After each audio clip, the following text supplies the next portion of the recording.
What if I told you that Eddie Van Halen, yes, the guitar god himself, secretly hated some of his most iconic solos? The ones fans still call genius? The truth is, behind the tapping, the tremolo dives, and the blazing fretwork, Eddie had regrets. And it wasn't just about missing a note or messing up in the studio. Some of these solos made Eddie cringe for years. Why? Stick around, because each one has a story. Sometimes hilarious, sometimes painful, always surprising. Let's count down the 8 Van Halen solos that Eddie Van Halen himself just couldn't stand. Eddie Van Halen was a perfectionist.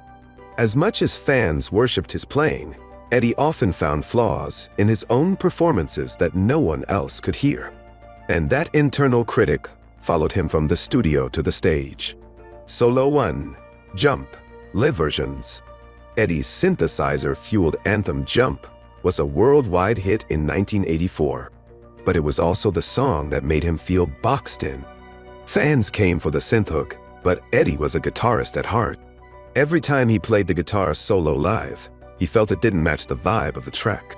He admitted in interviews that the solo felt awkward and too much like an afterthought.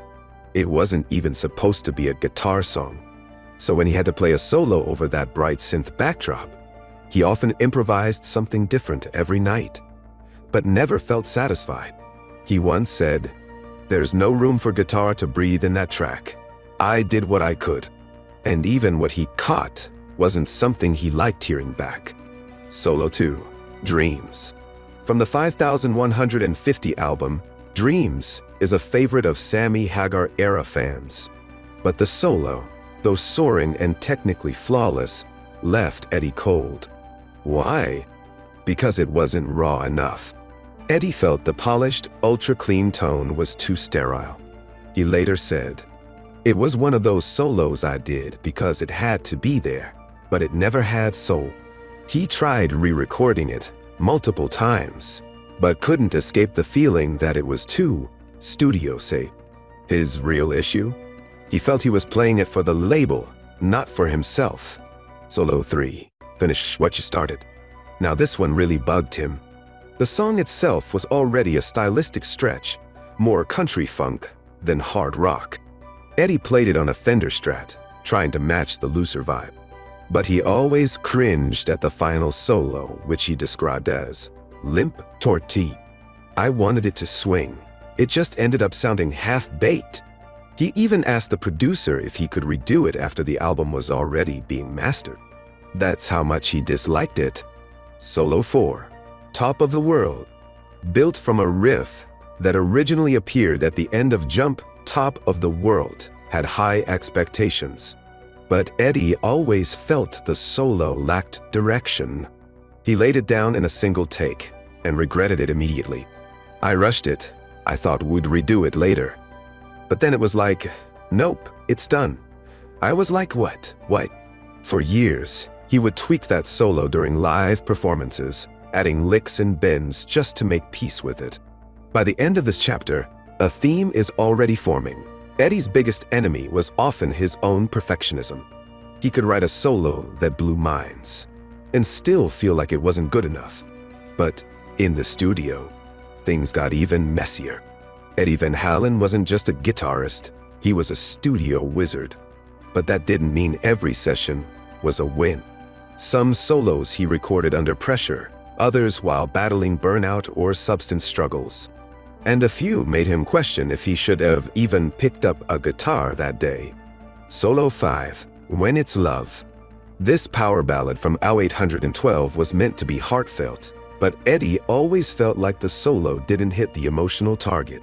He played around a major key scale, something he normally avoided. The result? A solo he called corny.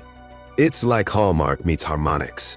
I was trying to feel something, but I was just tired. Eddie later said he wanted to strip it down to just 3 or 4 notes, like a B.B. King thing, but the producer wanted something flashier. The compromise satisfied no one, least of all Eddie. Solo 6, Love Walks In. This was another synth-heavy track that left Eddie uninspired on guitar. He played the solo late at night, after hours of recording keys and vocals. When it came time to lay it down, he was exhausted. I played it half asleep. You can hear it, it's all floating and disconnected. He always meant to re-record it the next morning. But Hagar said it felt dreamy, and the band kept it. Eddie hated it for being soft around the edges and lazy, even though fans still praise its emotional feel. Solo 7, Dancing in the Street, cover. From the Diver Down album, this track was already a controversial pick. Eddie didn't want to do the cover in the first place. So, when it came time to record the solo, he basically phoned it in. I didn't even know what key we were in. I just winged it, no fire, no plan. Years later, he admitted it was the one solo he was embarrassed by. And that's saying something, considering his standards. But one solo bothered him more than all the rest. Not because it was bad, but because it became too big. You'd think that if a guitar solo became one of the most famous pieces of music in rock history, the guy who played it would love it, right? Not if you're Eddie Van Halen. Solo 8, Eruption. Yep, what? That one. The one that launched 1,000 guitarists into tapping. The one that guitar magazines call the greatest solo ever recorded. The one that changed rock music forever. Eddie hated it. Not in the way he hated a bad take or a clumsy bend. He hated it because it boxed him in. He recorded Eruption as a warm-up, but literally. He was just messing around in the studio while the engineer was setting up mics. When they hit record and played it back, producer Ted Templeman said, "That's going on the album." Eddie didn't agree. "I didn't even know they were recording. It wasn't meant to be a song. It was just me fooling around." But it made the album. And then it made history. And that's when the pressure started. Suddenly, every kid wanted another Eruption. Every album needed a blistering solo. Every show had fans shouting, "Play Eruption." But Eddie was never a fan of repeating himself. He started to feel like he was being turned into a jukebox version of himself, expected to deliver the same lightning in a bottle over and over again. He once said, "That track became bigger than me. It's a solo I can't escape." To make matters worse, he always felt he could have done it better. He hated the tone, thought the timing was off, even criticized the phrasing. Yes, Eddie Van Halen thought Eruption sucked, but it wasn't just Eruption that haunted him. The entire Van Halen myth started to weigh on him. As the band got bigger, expectations grew. Suddenly, every solo had to outdo the last. Fans didn't just want good solos, they wanted revolutionary ones. And that's an impossible standard, even for a genius.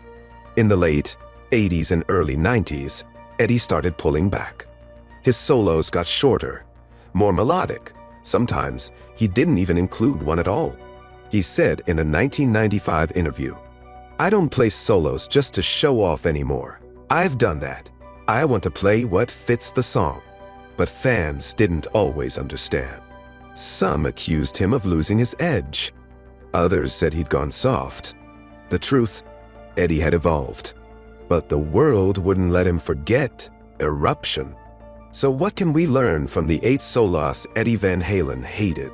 That even the greatest guitarist of his generation struggled with self-doubt. That perfectionism can be both a superpower and a curse.